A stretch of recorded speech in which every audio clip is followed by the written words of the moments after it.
brothers. Thanks everyone for being here. We're from the organization March Forward.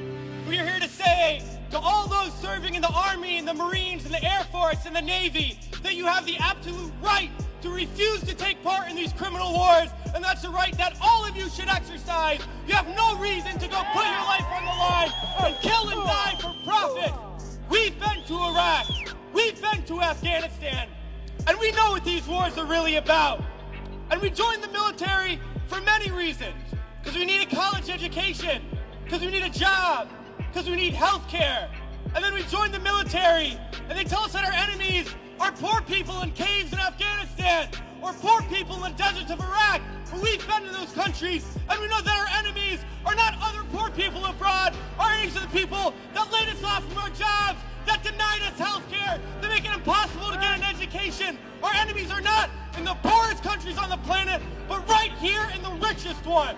The occupations of Iraq and Afghanistan alone are costing over $700 million every single day.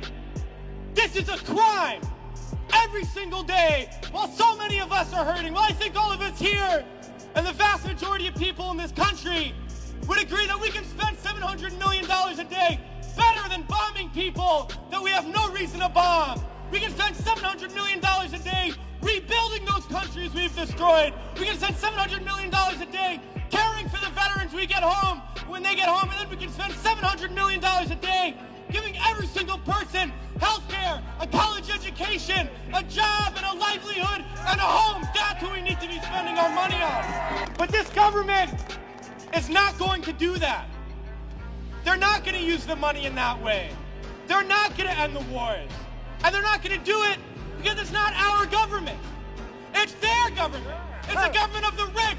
It's the government of Wall Street, of the oil giants, of the defense contractors. It's their government, and the only language that they understand is shutting down business as usual. And that's what we're doing here today, and we're going to continue to do until these wars are over.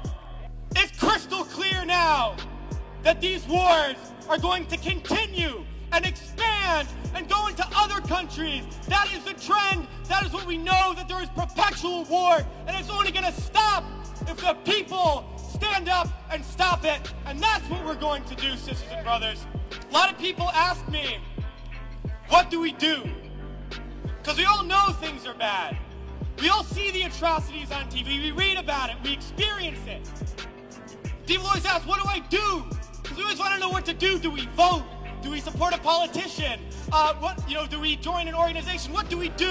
Well, I'll tell you what we do. It's simple. We fight. We fight, and we fight, and we fight, and we shut down our workplaces. We shut down our schools. We shut down the streets. We shut down business as usual, and we fight until we force the people in there to do what the people out here want. Because that's how we're going to get around, and we're going to fight until there's not one more bomb drop, not one more bullet fired, not one more soldier coming home in a wheelchair, not one more family slaughtered, not one more day of U.S. imperialism. So let's fight to make that happen. We can do it today, and in the days ahead, we have to fight to end these wars and create a better world, sisters and brothers.